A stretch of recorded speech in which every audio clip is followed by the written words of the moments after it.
most important things that we have is developing a concept of sound. What do we sound like? Music is an art form where we communicate ideas, thoughts, emotions, feelings, and other inner emotion things through the medium of sound. So sound is our most important value. The euphonium, of course, is a unique instrument and extremely capable of doing a beautiful sound, since the word euphonium means beautiful sound. However, the characteristics of a beautiful tone quality, I feel, are the same for any instrument. And, you know, when you ask someone to describe a beautiful sound, how would you do it? How would you describe it? Warm. Okay, another idea? Pardon? Rich. Okay. Anything else? Open singing? Okay. Full? Okay. Dark? Dark? Mature? Well, these are all good statements. It's sort of like trying to describe the fragrance of a rose. What does a rose smell like? It smells like a rose. One of the best ways, of course, is to stick the rose in front of your nose and smell it. That's also true with the sound. It's wonderful that we have examples of recorded sounds now that we can use. However, there are certain characteristics that I use in teaching. And teaching, how would you teach someone to play with a warm sound or with a rich sound?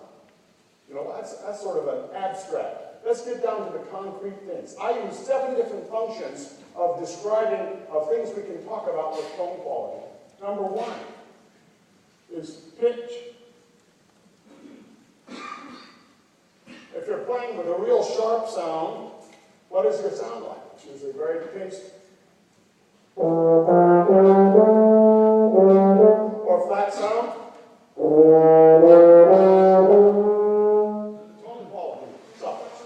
This is something you can definitely work at.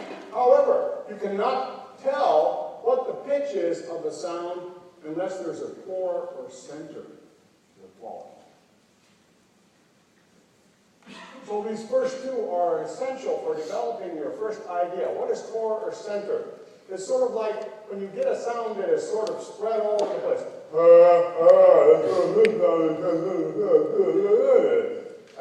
That's a big sound, isn't it? But it has no core or center. It has no feeling of it's like in a barrel. So those two are very important, and you can talk about this with students. You can definitely, it's something you can do. The third thing is shape. What is the shape of the sound? When I was growing up in the middle of the last century, we used to talk about pear-shaped tones. Anyone remember the pear-shaped tones? Or round-shaped tones? Or is our sound triangular, rectangular, with lots of points or edges? What is the shape of the sound? Does it really have an open, free, open sound? Does it square, or is it round?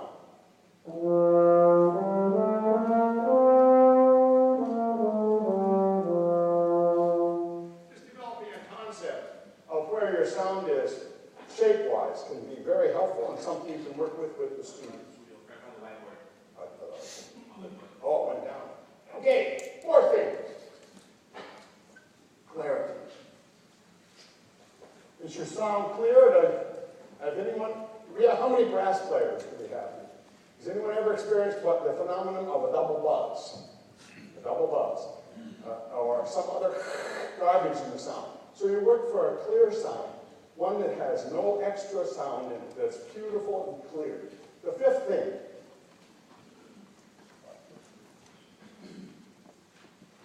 is consistency.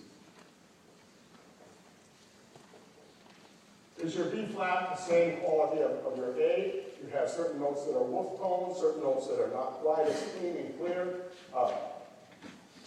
Can you play a scale and have every note be equal?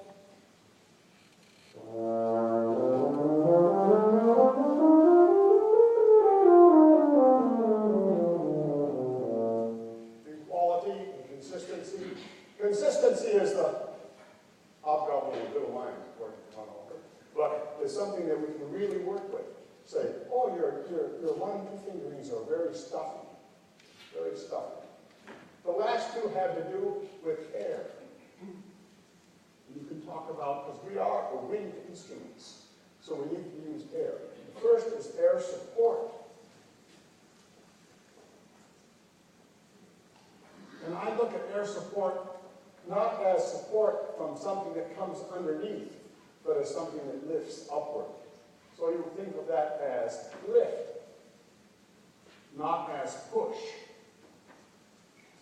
The seventh thing that we talk about with air is airflow. Does your sound come out of your bell and plop on the ground in front of you? Or does it go continuously out, like a flashlight, which even after you turn it off, that light still continues on into the stratosphere? Those are characteristics you can talk about with almost any student, actually almost any instrument, actually almost with any music making, as qualities that develop a beautiful sound. Now I haven't said anything about dark or bright or other characteristics, because those, you can have a beautiful bright sound, you can have a beautiful dark sound. You can have a beautiful sound with other characteristics, but these are the characteristics of a, quote, good tone quality versus a not so good tone quality. Something you might be able to use in the teaching. We're going to talk a little bit about those today in the development of sound, because sound is so important. It's the number one criteria in what we do as musicians. We communicate all of what we do by sound. Now, in playing a brass instrument, of course, sound is created by what? Vibration. So, brass players, our important thing is to learn to create the vibration. The vibration in a brass instrument is perhaps the most close to the vocal quality process as possible. We just transpose our vocal cords from our throat to our lips. We don't use a reed, we don't use a mallet, we don't use any other vibrating surface. We create the sound with our own body. And so to do that, there are two factors in vibration. One is the vibrating surface, or the embouchure. The other is the air that causes the embouchure to vibrate. So let's just talk briefly about those two factors.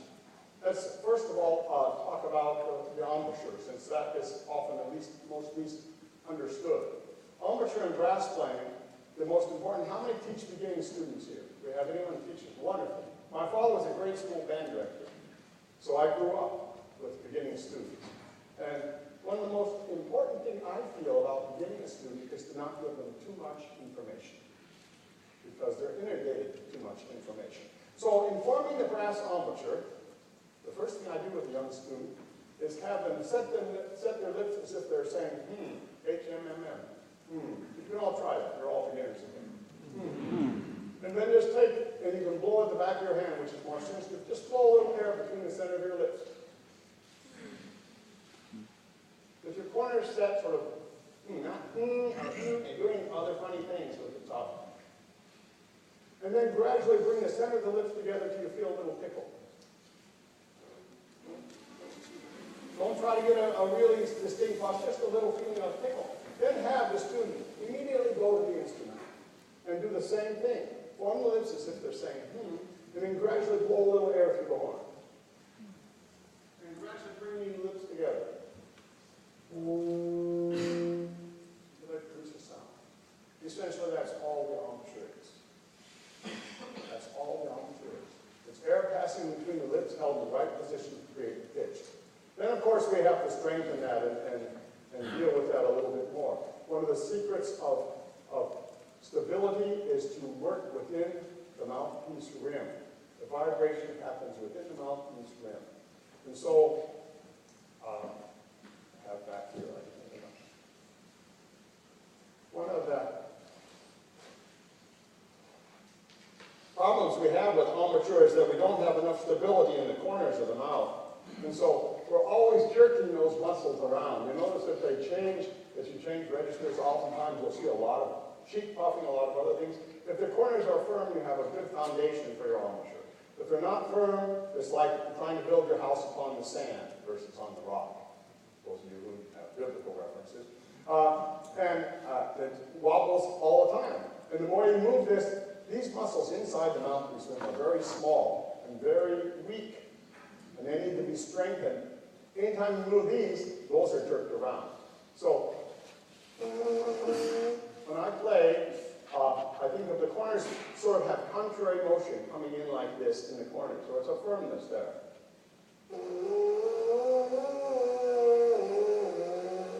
You can see there's slight changes in the aperture, which happen because those muscles are being trained. How do you train those muscles? Once you first start getting a good sound, you have to develop the ability to train, and all brass playing does that type of thing. We start with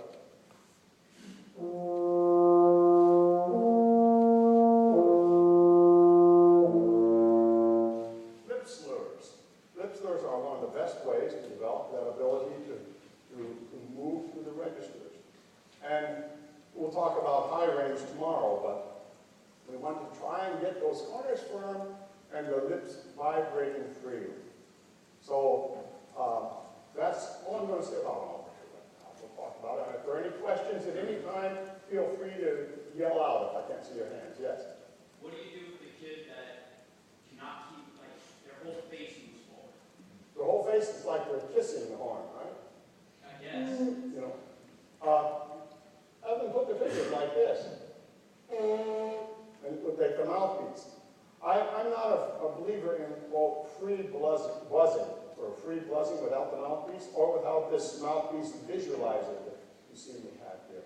These are very handy devices, because the muscles, once they're isolated by the mouthpiece rim, work differently than when you free buzz.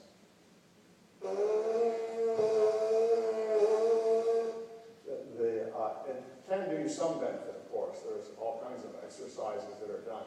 But I like to do most of my work with amateur on the horn. So think of keeping the corners firm, and just do it easy. Do things easily. F and below in bass clef, or G and below, until I get a concept of making the sound work.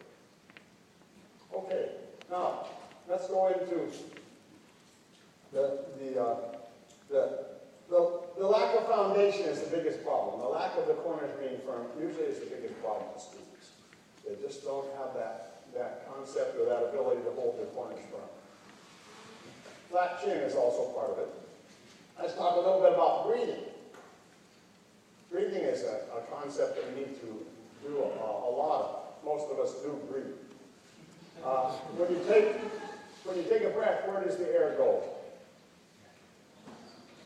Okay, in the lungs. I need a volunteer who would like to come up and help me with the breathing. Who would like to come up?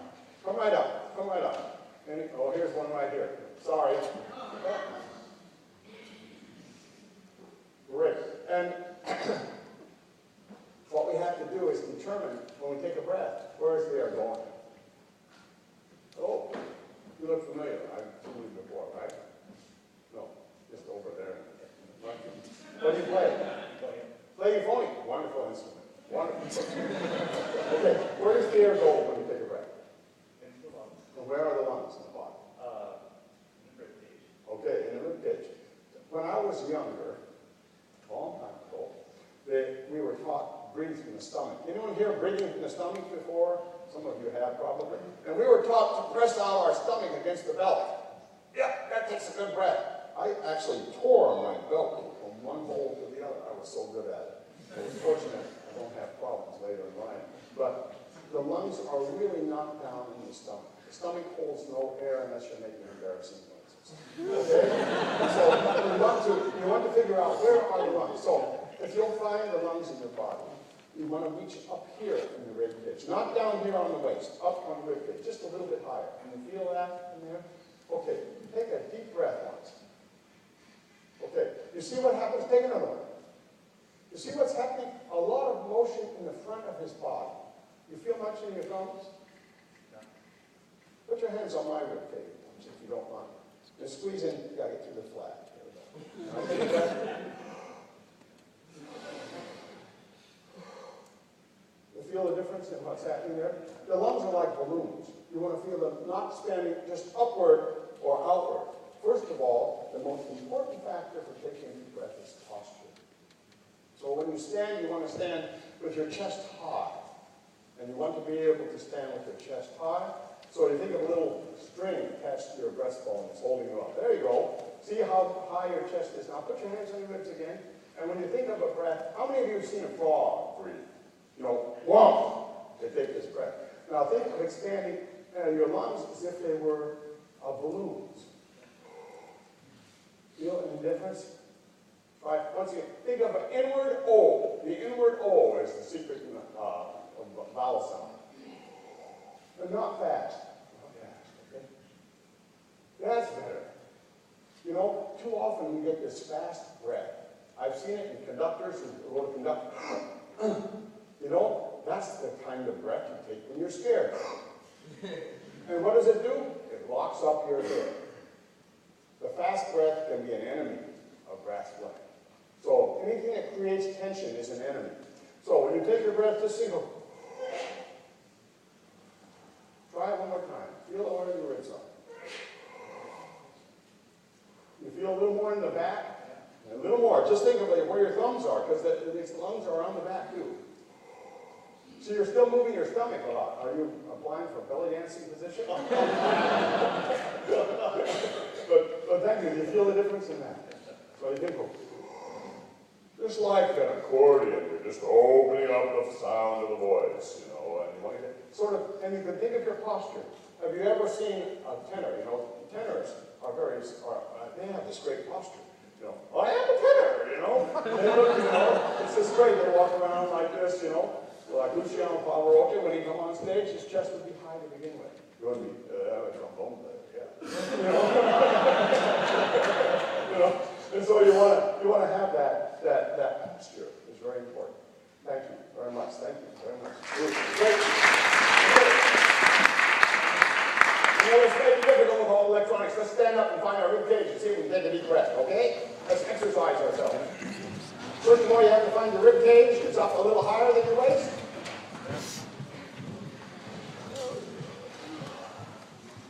And let's take a deep breath on the count of 3. And not a fast breath. It's sort of an almost 3-count breath. 1, 2, 3. You don't feel, you're a little low over there. You need to get higher. Get higher on your ribs. Get up there where the rib cage is. And take another breath. If you don't feel any expansion sideways or backwards, you're really moving muscles rather than air. 1, 2, 3. One more time. Can you feel any expansion? That's the way you should breathe. Now, before you sit down, let's try expanding that capacity anymore. Anyone here have an experience of drowning? Anyone here? A couple of you may have. I had once that I was bouncing out as about 4 years old out from my father in the lake, and I hit a hole. And when you go down for about the 3rd time, you really want a lot of air when you come up. And so we're going to practice drowning here, so you're prepared. You're going to take a deep breath, take a very deep breath, and then as many short breaths as possible. See if we can expand your capacity. So it's like this. Take as many short breaths as you can on top of the deep breath. Your eyes go down. Okay, here we go. Ready? Here we go. Breathe, ready, and.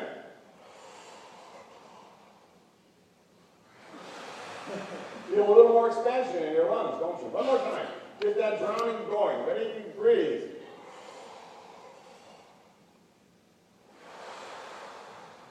Okay, excellent.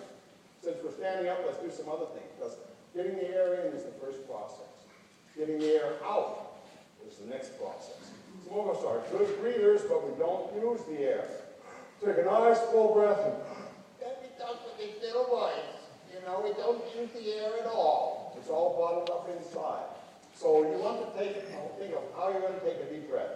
There are sometimes when you want to sustain the air as long as possible.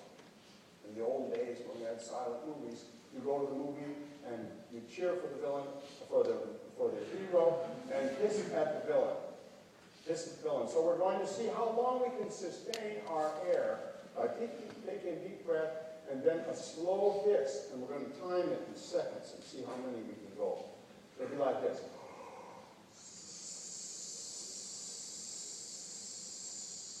Has anyone experienced running out of breath before the end of the phrase?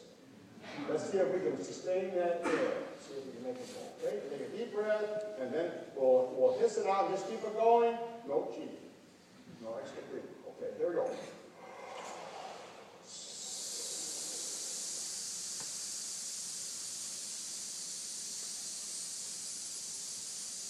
10 seconds. 15. 20. 25. 30. 35. Still hear someone going. 40. Anyone still going? 50. Okay.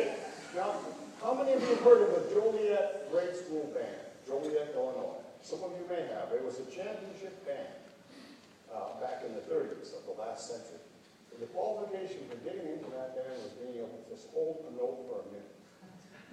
That was the qualification for that grade school band to be able to hold. So you can practice taking a deep breath and seeing how long you can sustain a note. It's a good challenge for students. At first, maybe they can make 15 seconds. But if they work on it, they can get up to 30, 40, 50 seconds. You have to play a higher note and soft. Okay, that's the sustained time. Then there's other times when we have to play a little louder. How many of you work with marching band? Few of you work with marching band, yes. I spent several years in the Michigan marching band with William D. Ravelli. And there are times when you're playing out in the marching field, and especially the euphonium players, you feel like you're really playing loudly. And the conductor says, "Oh, I can't hear you guys. Are you blowing or sucking on those horns, you know?" And so what do? Well, I was playing something like this. That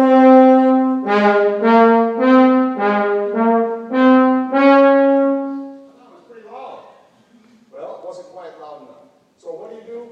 That's where you add a little emphasis and push of air. In here it's going to sound pretty bad, but out in the field it bounces off the chimney across the way.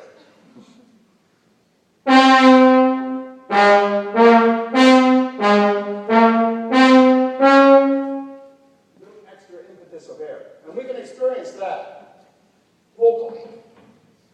And we want to do it, we take a deep breath and we have all our air out immediately and use it like this. Hey! Not hey, hey, but hey, hey! Right from the bottom of your lungs. Real impetus. If cheerleaders would learn this, they'd save their voices. So let's try that. Let's get a big breath and see what a good hey. Remember, I give the Ravelli delayed beat. So there we go. Ready? Big breath. Hey! It's not bad. Let's do it again. See if we get a little better ictus. Ready? Hey! Yeah. See how your air is coming out? Have your kids do that. Sit down and relax now. Thank you. Woke everybody up after lunch. You know, an hour after lunch, it's going to go louder. Anyway, getting good breathing. Good breathing is the sustaining power that carries the sound. What can we do with the air that really helps us with our tone quality? As outlined in your book on BB1, which is the first page, I outlined a few pitfalls in tone quality. First, with embouchure. The first one is rim placement. Where do we put the rim of the mouthpiece when we play? The time-honored method is to make sure that these two nodules on the lip, the two nodules in your upper lip, are inside the mouthpiece rim. If your mouthpiece is so low that it sets inside the rim, you don't have much strength in the embouchure. And you don't have the ability to move those inner muscles very much. So usually the time-honored method is 2/3 upper, 1/3 lower lip for a low brass player, or a horn player. And you want to put that mouthpiece placement so it's right, so it works right there. If it's too low, you don't have range or endurance. So that's the problem with mouthpiece placement. And that can be taken care of usually at the beginning. As far as horizontal motion, you want to have at least one of those rims one of those points within the rim. Some people play one side or the other depending on your teeth formation. I have these wonderful buck teeth, but there's a little ridge here. So I play slightly to the left. Might have been right.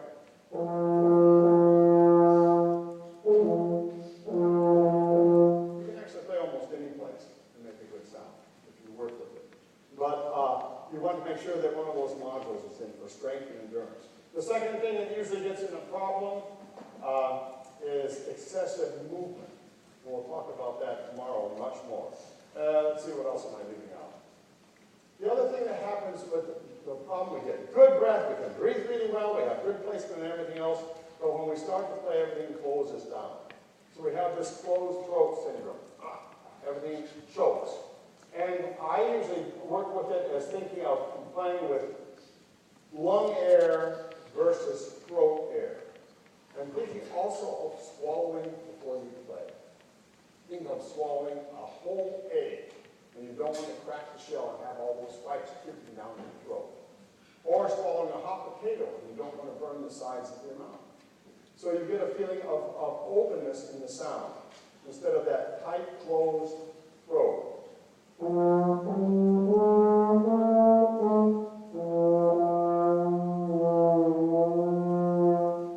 can make a difference in the tone quality.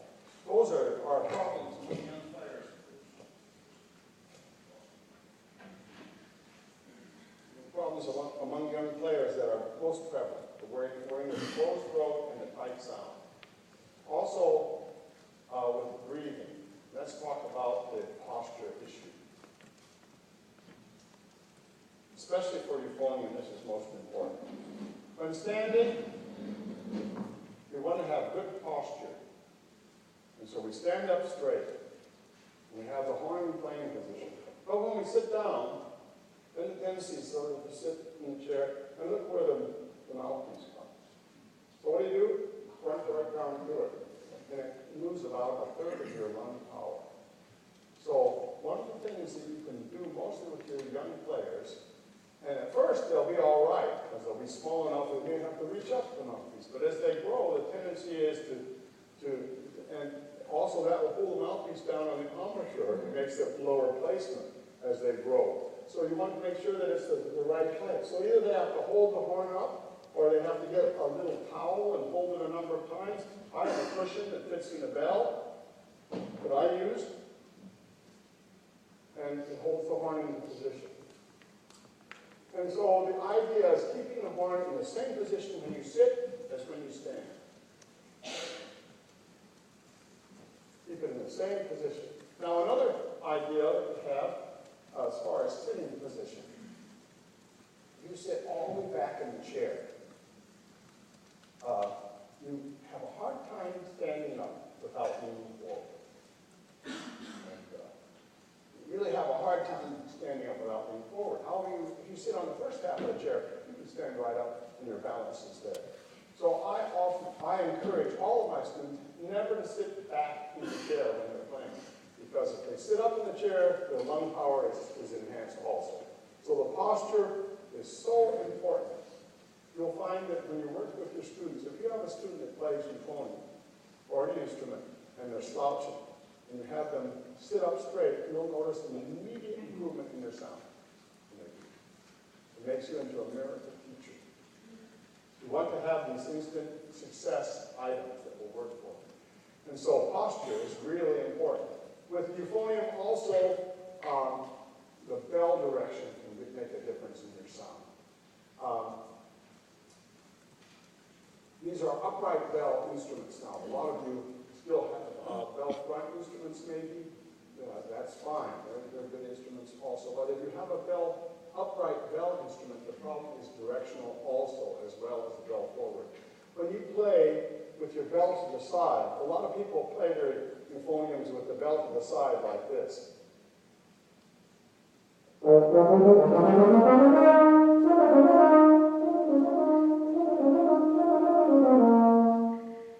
Listen to the difference in the sound when I point the bell at the ceiling.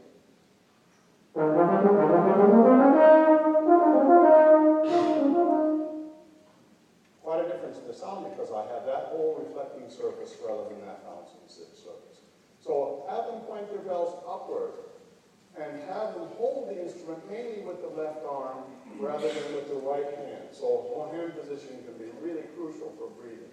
And when they sit, keep it in the same position. Sit on the front of the chair. It's easy to see also this helps attitude. When you go and see a symphony orchestra, have you ever seen the concertmaster sit back in the chair? Hardly ever. But the guy in the back row who's ready to retire, he's still in the middle. But the ones who are really interested, so not only does it help your posture to sit up straight, it helps your attitude. I'm here to make music, I'm here to be serious about what I'm doing. So that would be very important. Any questions about anything regarding posture? Yes? Yeah, how do you feel about the legs tucking under the chair and or crossing? I don't like it, because if I'm sitting, I can feel support from my legs like this. But if you have this, all your weight's falling on your rear end. And it's harder to take a breath. Some people do this for relaxation purposes. But I like to keep my feet on the ground. That's just what I prefer to do, and I find it gives you more support. Because you have more support when you do this than when you do this. When you do this, all your weight just falls on your hips. And you don't have as much ability to sit up straight. Yes, right here. Is the lead pipe on your horn placed differently than other Italians? Because my student horns, I see them playing more like this. Oh, side saddle? Yes, and this is what you're doing looks better. No.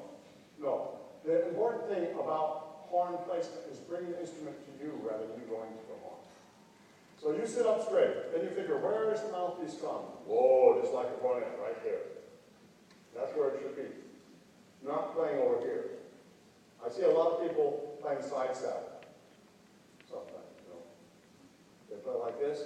Move it over to the other hand so it goes across your body so it has that type of situation. Get that posture in that horn position and it's proper. And it really helps the sound, tone quality, which we're talking about, tone quality today. What we do. Now, what are other good aids to tone quality? First of all, developing an idea of what you want to sound like. A lot of it is from listening to good recordings, also from listening to good live performances, and to develop an idea of what you want to sound like. Arnold Jacobs, the famous tuba pedagogue, talked about the horn in the head and the horn in the hand. A lot of what I do in teaching, even at the university level, but even at the high school and junior high level, I've been teaching students how to hear the difference between a good and a bad sound. Because unless you can hear the difference, no matter what you do physically, you're just doing a fix that doesn't really make a difference because you can't hear it, because you can't hear the difference. And when they hear the difference, one of the greatest blessings I have as a student will come in as a junior maybe in college, and they'll say, oh, Dr. Bowman, I sound just awful. I have a terrible sound. I can't play anymore. What's wrong? He says, I used to be able to do just fine. Then I pulled out their audition tape or something from when they came, and I put it on for them and said, oh, was I that bad? I was really awful. Because their hearing and their standard has been raised to the point where they no longer tolerate what they're doing. They want to play better. And so our ideal as teachers is to teach students to be dissatisfied with what they're doing. Not discouraged, not disgruntled, but then they'll throw the horn away. But if they're dissatisfied and anxious to do better, then they can improve. This is one concept that I really learned in detail when I was a student at the University of Michigan playing with Dr. Ravelli. Dr. Ravelli was, in a word, an absolute tyrant. And he was a tyrant only because he insisted on perfection. And if it wasn't perfect, it wasn't good enough. So if you insert that, when someone comes up and says, oh, that's good enough, put in the not. It's not good enough. And it makes it much more effective. So developing that ability to hear the difference makes a huge difference. Now, how do you help young students play? Is, one of the ideas, let's talk just a moment about warm-up. What do you do to warm up? Well, in playing brass instrument, we don't have the same function of warm-up as we do playing baseball. In baseball, we're warming up muscles to bring more blood to those muscle surfaces to make them more flexible. So lips and embouchure already have a large selection of blood, as those of you who have wintertime know how they crack and bleed so easily in the winter. So we're not trying to do this quite the same thing. For me, the warm-up has two purposes. Number one is to recall the best sound that I made yesterday. Number two is recall what it feels like to play. That's the main function of the warm-up. So you want to control what it sounded like and what it feels like. And so when I've gone into some band rooms, and I observe what's going on. The kids come in, they're excited, they're just going to lunch or something, and come over. The euphonium player, or in this case, the barely a tone player, will come over in the corner, flip open his case, which is not closed, grab the horn out, because it had those straps in it, put the mouthpiece in, give it a couple good whacks to make sure it's in there really good, and begin his daily warm-up. All right, I'm ready to play. And this, I'm sure this doesn't happen in any of your band. But one of the purposes of the warm-up is, first of all, make the best sound that you can. And so I think of it as your first warm-up should be, you got a beautiful note.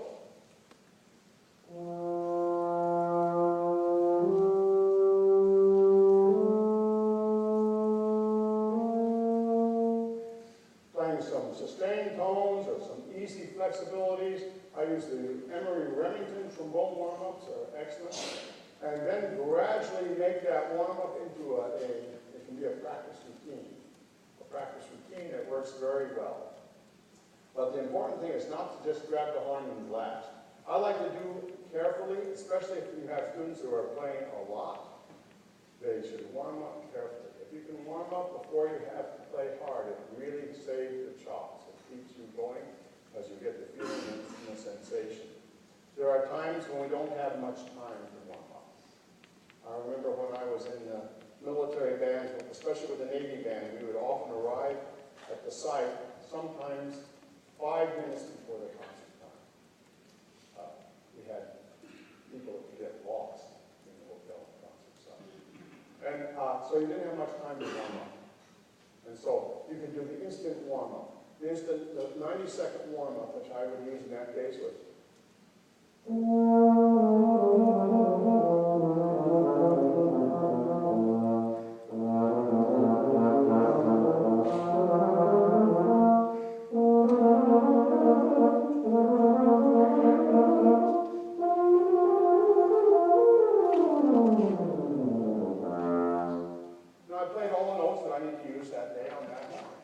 and so work on everything you can do, but also the warm-up time is a time to work on basic fundamentals of tone production, flexibility, articulation, and the types of things that are important. We have about 7 minutes left. We can touch on vibrato. Let's touch on vibrato. Vibrato has to do with tone production also. Unless your instrument is perfectly in tune in a factory like mine. That's a joke. You have to be able to deal with intonation. And when you're working with vibrato, for euphonium players, there are 3 basic choices of vibrato. The diaphragmic vibrato, or the singer's vibrato, the jaw or lip vibrato, or the hand vibrato. Hand vibrato I sort of rule out because it's sort of hard to shake the whole horn. It's sort of it's a very difficult thing to do. The diaphragmic vibrato or air vibrato I try to avoid because I don't like anything to interfere with my airstream. The jaw vibrato is good for 3 basic purposes. I find it has wonderful ability. First of all, you're learning the ability to lift up and down. Find the core or center of the sound and alter the pitch. 2 important factors. And if you develop that ability, it allows you to have a flexible embouchure, even more so. The second function of course, well, actually I'm in reverse. The first thing is that it's a beautiful way to shape and color the tone quality. The second is that it allows you to lift up and down. And the third, if you can vibrate in the upper register with the jaw, you're not too tight or too rigid in the upper register. When you play with the vibrato, you're not locked in there.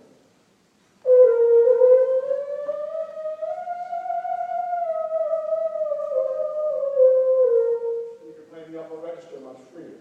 It's much more freely done. I like the jaw vibrato for several reasons because of that. First of all, you have to be able to turn it off. Turn it off and turn it on. You do not want to belong to the International Association of Draw Hoppers. You've heard those, you know.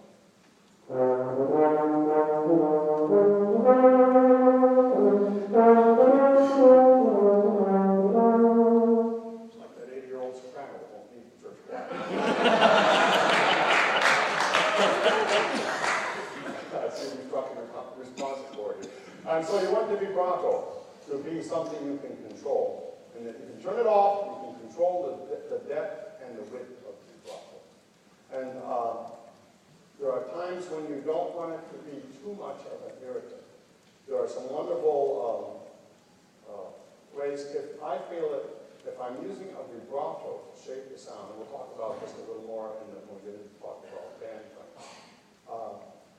it should be part of the sound. If someone comes up to you and says you have a beautiful vibrato, usually I feel I'm using too much. If they come up and say you have a beautiful sound, you know the vibrato is part of the function of the tone. And so you want to do that. So when I'm thinking of vibrato, let's talk about teaching it to beginners, so you only have 3 minutes left. Usually you want to start with trying to, first of all, get a beautiful, solid sound. Second of all, we try and make as much variation as possible. Ya, ya, ya, ya, ya, ya. So you start on a note, one note.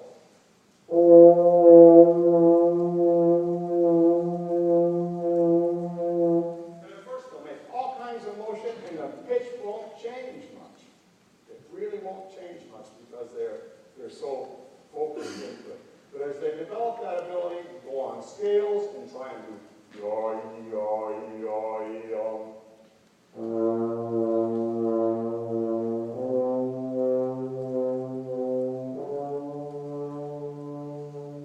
Getting as much up and down the wave, sine wave as possible. Then you gradually bring it faster and get a little bit faster and a little bit better, so you're a little narrower and a little faster. So you get. To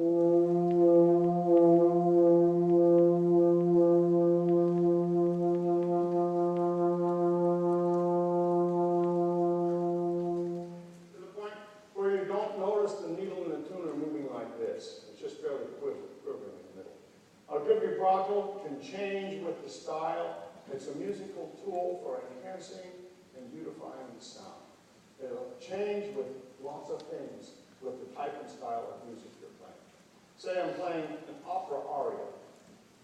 An opera aria, you want to have a very rich and thick vibrato. For instance, if I play this aria excerpt with no vibrato,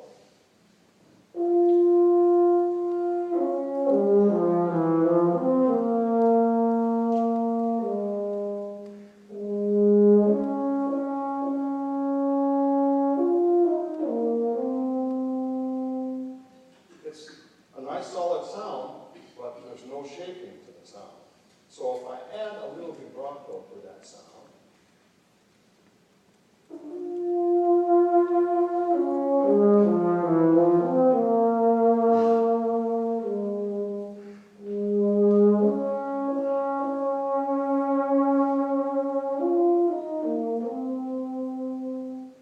changes the whole spectrum. And you notice the vibrato should not be like a Hammond organ, on or off or all skating rink, you know. And so you want to have it so you can control the depth and the speed. If you're playing another type of tune that has very little, you can use it just to color it and not make it quite so much a part of the vibrato.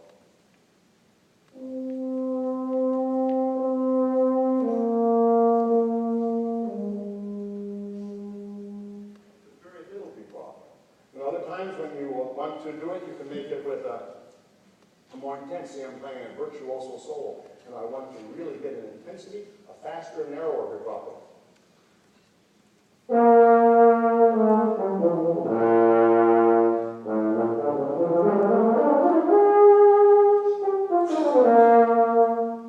want a little more excitement in the sound. Or if you're playing downtown or a nightclub and you're with the vibraphone,